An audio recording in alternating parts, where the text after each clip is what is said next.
Bonsoir à toutes et à tous et bienvenue dans ce journal.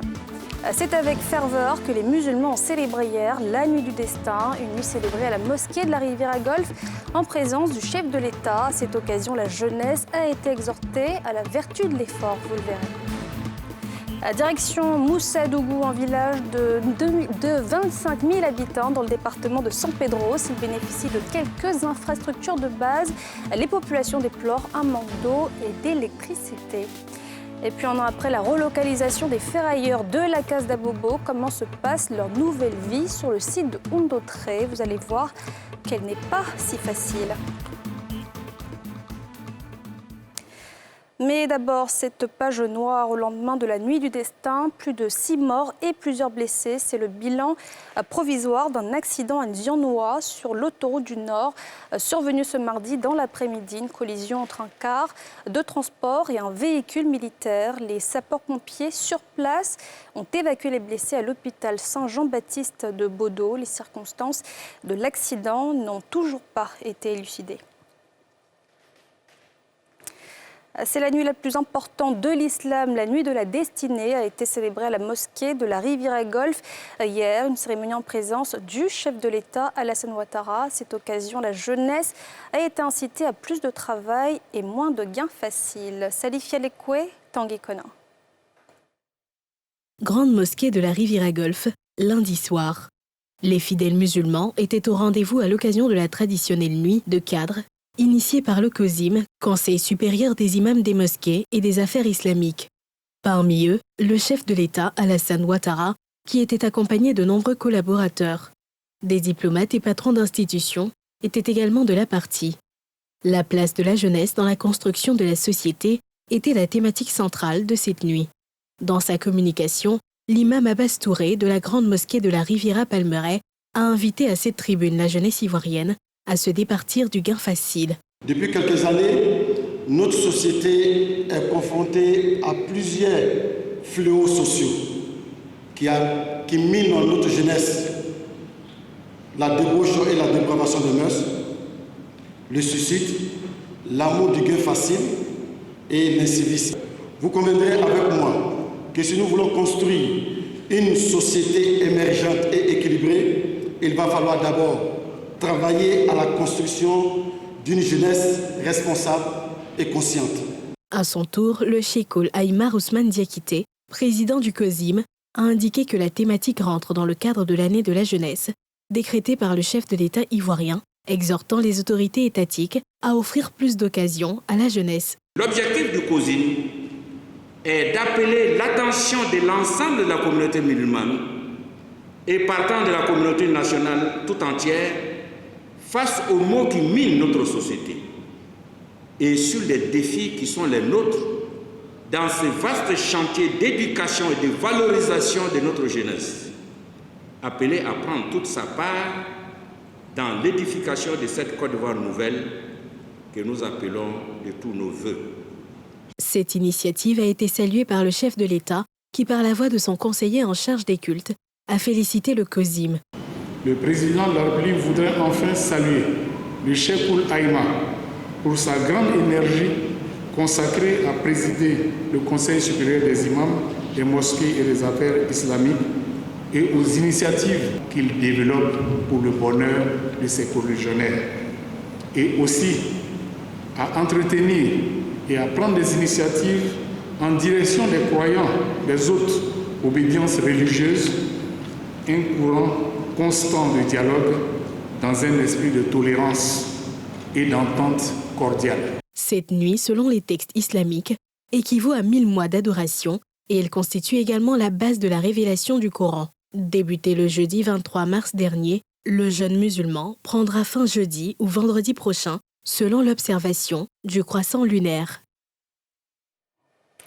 Et les fidèles des autres quartiers et communes d'Abidjan ont pris d'assaut aussi lieux de culte et espaces publics. Partout, les guides ont appelé à se conformer aux valeurs du Coran, notamment la solidarité, la spiritualité et le travail, comme nous le montrent Thiemé Danger et Tanguy Kona.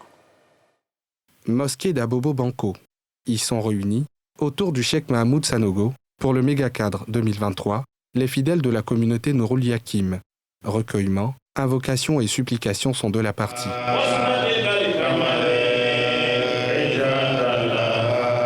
Au centre des intérêts, le sens de la nuit du destin, mais aussi et surtout l'exhortation des jeunes à s'approprier les valeurs du noble Coran, descendu pendant cette nuit d'intenses dévotions. La nuit du destin, ou autrement appelée la nuit de la valeur, ou la nuit du mérite, elle est meilleure que 1000 mois d'adoration.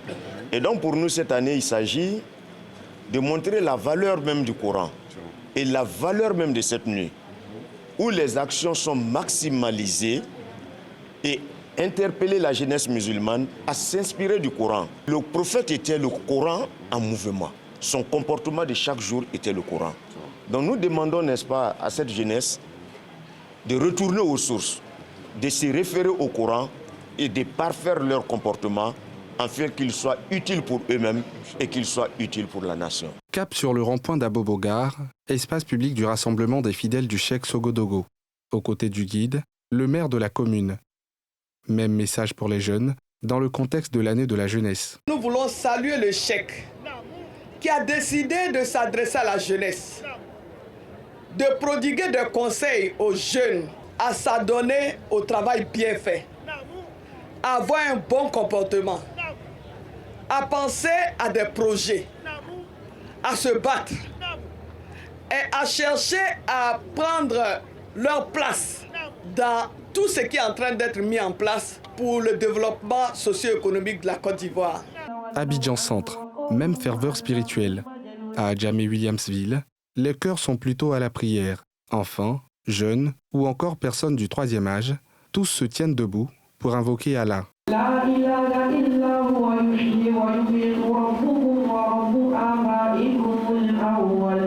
Changement de décor au quartier Texas.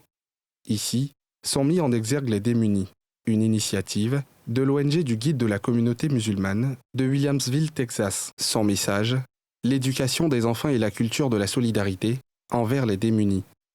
Une des valeurs du Coran, révélée pendant cette nuit du destin. La plupart des parents aussi ont démissionné face à l'éducation de leurs enfants.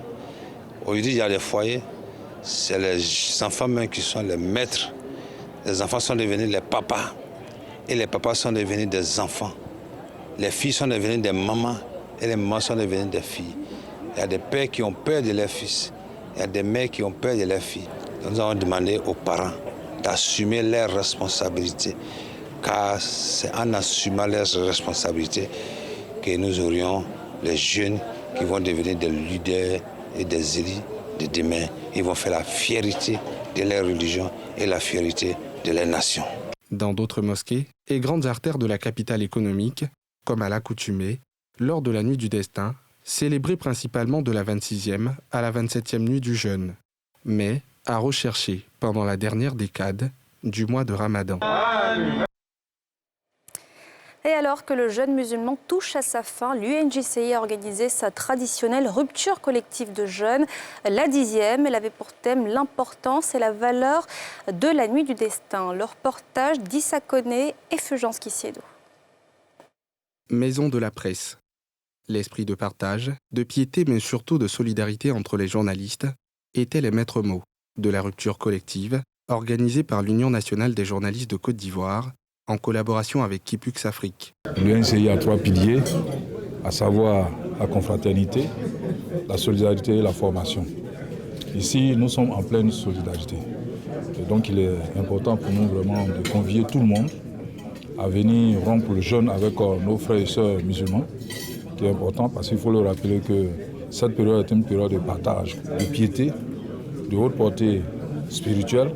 Des valeurs que nous devons entretenir les uns des autres, donner, partager, s'aimer l'amour dans le cœur, s'entraider, ne pas avoir de la haine les uns pour les autres et plutôt créer les conditions du sourire, de l'amour. Les responsables de Kipux Afrique ont saisi cette opportunité pour sensibiliser les journalistes à relayer les informations sur le respect de la réglementation routière. Aujourd'hui, nous sommes venus communier avec nos partenaires, les journalistes, pour faire d'eux des ambassadeurs de la sécurité routière. Vous savez, nous sommes un opérateur technique qui reste aux côtés de l'administration des transports pour l'accompagner dans la mise en œuvre de sa politique de modernisation des transports. Cette rupture collective a été aussi marquée par la remise de dons aux journalistes.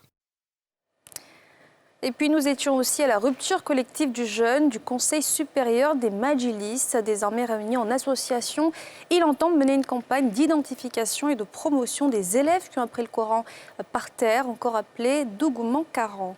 Leur reportage de Nikema Moussa et Fulgence Kissiedo. Réunir, organiser et promouvoir les adeptes du Majlis, c'est le sens de cette rencontre organisée par le Conseil supérieur des Majlis de Côte d'Ivoire dans la commune de Cocody. Une occasion pour le président du Conseil d'inviter à l'union et à la collaboration. Nous voulons valoriser Majlis en Côte d'Ivoire partout dans le monde pour qu'on sache que la Côte d'Ivoire aussi, il y a des Majlis parce qu'on en trouve partout dans le monde. Une rencontre suivie d'une rupture collective placée sous le sceau de la fraternité religieuse. C'est beau ce que nous venons de voir, c'est-à-dire organiser une rupture collective qui réunit des imams et des pasteurs autour d'un thème qui est la cohésion sociale. Je vous dis que c'est une bonne chose et c'est à enseigner aux autres confessions religieuses. Prenant part à l'activité, les invités ont exprimé leur joie de participer à la communion. Le mois de Ramadan, c'est un moment de partage, un moment de partage, un moment de solidarité, mais un moment également de fraternisation. Je suis venue, j'ai constaté qu'il y a des pasteurs qui sont présents, il y a des musulmans qui sont là, et franchement, c'est une très belle image que le Cheikh Mofti Sorodogo est en train de montrer aux enfants de la Côte d'Ivoire. Créé le 20 mars 2023, le Conseil supérieur des Majlis est une association portée sur les fonds baptismaux et qui regroupe l'ensemble des guides religieux issus de l'enseignement coranique traditionnel appelé Dougouman Karan. Actualité politique, Yasmina Ouenia veut plus de transparence dans la gestion des fonds publics des partis et groupements politiques. La députée de Cocody a déposé une proposition de loi pour expliquer ses motivations. Elle était face aux journalistes, notamment Salif Yaleko et Mathurin Badé. Une proposition de loi pour une plus grande lisibilité dans la gestion de la chose publique, notamment les fonds attribués aux groupes parlementaires. Telle est l'initiative du député Yasmina Ouenia lundi. Face aux hommes et femmes de médias réunis à sa permanence, elle a expliqué sa démarche. À l'épreuve du temps, force est de constater que la réalisation des objectifs premiers du financement des partis et groupements politiques par des fonds publics, à savoir concourir à l'expression des suffrages et partager à tous nos concitoyens des valeurs démocratiques, est difficilement perceptible dans la pratique quotidienne. À l'évidence, un contrôle plus strict de ces financements, avec en ligne de mire la redevabilité des gestionnaires des dits fonds, paraît plus que primordial pour un pays en pleine construction démocratique comme le nôtre. Aussi, ma proposition de loi vise-t-elle à apporter des réponses à une triple problématique. D'abord, elle permet d'affirmer le droit du contribuable à une plus grande lisibilité dans la gestion de la chose publique, notamment en termes de financement. Ensuite, elle améliore le mode de fonctionnement et renforce l'effectivité des dispositions préexistantes en les mettant en adéquation avec les changements induits par la Constitution de 2016. Enfin, elle soumet les groupes parlementaires à une obligation de reddition de comptes à travers un contrôle plus accru de la gestion des fonds publics qui leur sont alloués. À cette occasion, Yasmina Ouenia a réitéré son ambition de porter le flambeau du Parti démocratique de Côte d'Ivoire pour les futures municipales à Cocody. Pour rappel, la session ordinaire de l'Assemblée nationale a été ouverte le lundi 3 avril dernier. Direction à présent Moussadougou, dans le département de San Pedro. Ce village manque cruellement d'eau et d'électricité, malgré ses infrastructures de base. Avec une population de 25 000 âmes, la situation est préoccupante et les appels à l'aide se multiplient. Le reportage de Nedja Eja et Zécré Joseph.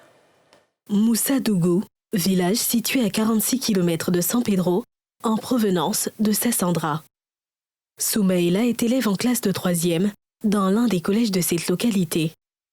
Pour réviser ses cours à son retour de l'école, il doit se précipiter, de peur d'étudier dans l'obscurité, une fois la nuit tombée.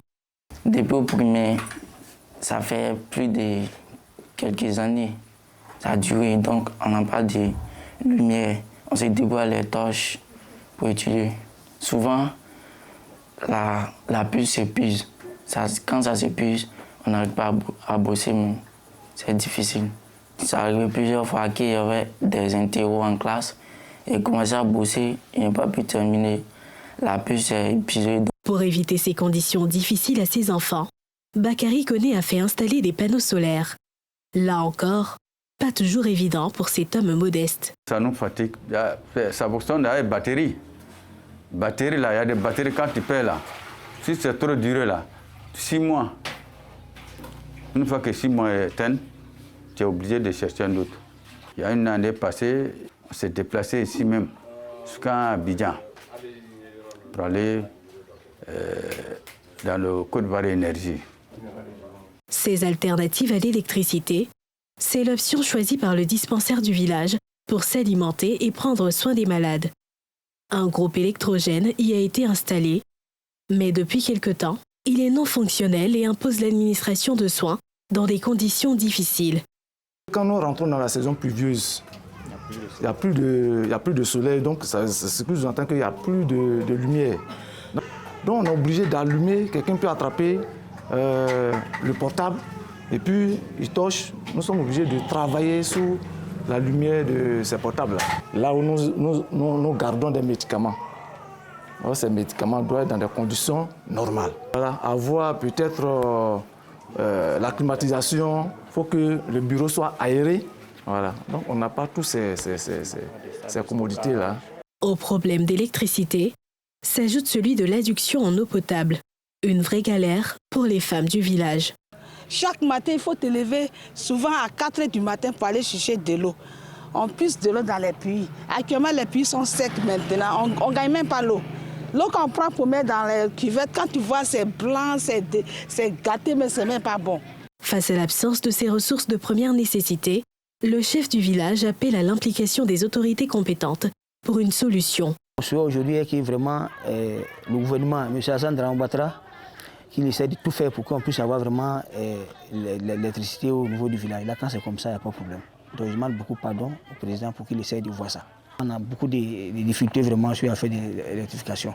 Donc vraiment, on demande au gouvernement de tout faire pour pouvoir électrifier le village. Puis, château d'eau.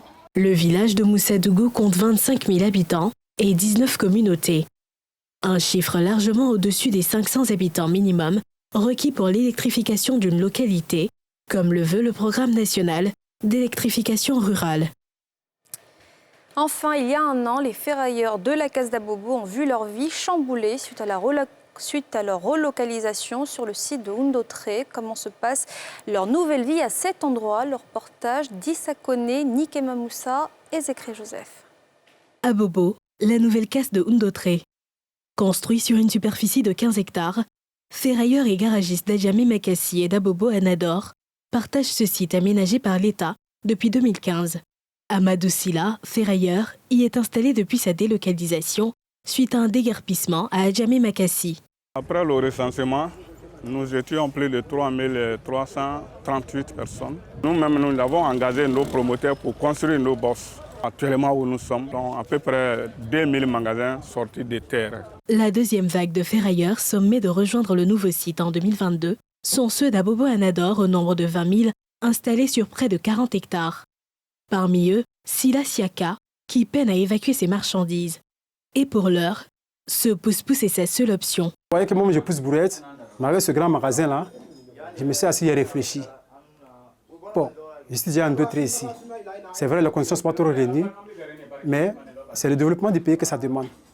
Donc j'accepte ça. Donc je me suis cherché une brouette. Donc je mets les marchandises comme les amortisseurs des coffres que vous avez vus. Donc je me promène sur les 15 états. Je vais même jusqu'au goudron là-bas. Jusqu'à l'autre côté, ce trapping, tout ça là, je suis connu par là-bas. Je sensibilise mes collègues ferrailleurs qui sont là-dedans aussi, de faire comme moi. Ceux qui ont un magasin ici, vraiment, qui viennent occuper le magasin, tout changement est difficile. Mais après la difficulté, vient le bonheur. Sur l'ancien site, encore des réfractaires. La raison, selon eux, de leur présence à Anador est le manque de magasins disponibles pour les 20 000 ferrailleurs, ainsi que leurs marchandises. Il y en a qui sont restés ici à cause des marchandises qu'ils ont dans les magasins. Et ces marchandises qu'ils ont dans les magasins, vous voyez que les magasins sont totalement fermés. Nous respectons la mesure prise par le conseil municipal qui nous interdit toute activité sur le périmètre de Banco Anador concernant les activités des ferrailleurs et des mécaniciens. Il y a deux types de ferrailleurs qui ne sont pas allés en d'autres régions, le groupe d'Ndotré. Le premier type, c'est bien entendu ceux qui sont les gros porteurs, c'est-à-dire ceux qui font venir des conteneurs et qui ont besoin de grands magasins. Ceux-là, ils n'ont pas encore eu de solution à Ndotré. Il y en a aussi qui squattent encore les trucs ici, les ruelles ici. Ceux-là, c'est ceux qui ont cassé les box totalement. Ils n'ont plus de box, mais on leur demandait une certaine somme pour avoir un magasin en Ndotré. La rareté des clients et les difficultés d'accès au nouveau site sont tant de difficultés auxquelles ils font face. Nous souhaitons avoir un deuxième pont à première entrée. C'est la première entrée qui est au garage, entre les mécaniciens et entre les garagistes et les ferrailleurs. Et on a un problème aussi que nos collaborateurs viennent s'installer en Ndotré. L'appel que je peux lancer, c'est pour dire à mes frères artisans ferrailleurs de venir rejoindre leur magasin. Et tout compte fait, ça va durer comment, c'est ici, ça va se terminer. Ce que nous attendons, c'est justement que notre ministère de tutelle vraiment s'implique à fond pour qu'au moins on puisse voir rapidement la construction de la casse tant entendue par les ferrailleurs. Cette casse moderne-là, dont nous avons aspiré à très longtemps, que cette casse moderne puisse voir le jour. Parce que la municipalité a déjà fait sa part en nous décapant certains espaces. La délocalisation de la casse d'Abobo Anador et celle d'Adjamé Makassi vise à assainir l'environnement pourri par toutes sortes de nuisances d'anarchie et des embouteillages sans fin. Et voilà, c'est la fin de ce journal. Merci de l'avoir suivi. Excellente suite de programmes sur la nouvelle chaîne ivoirienne.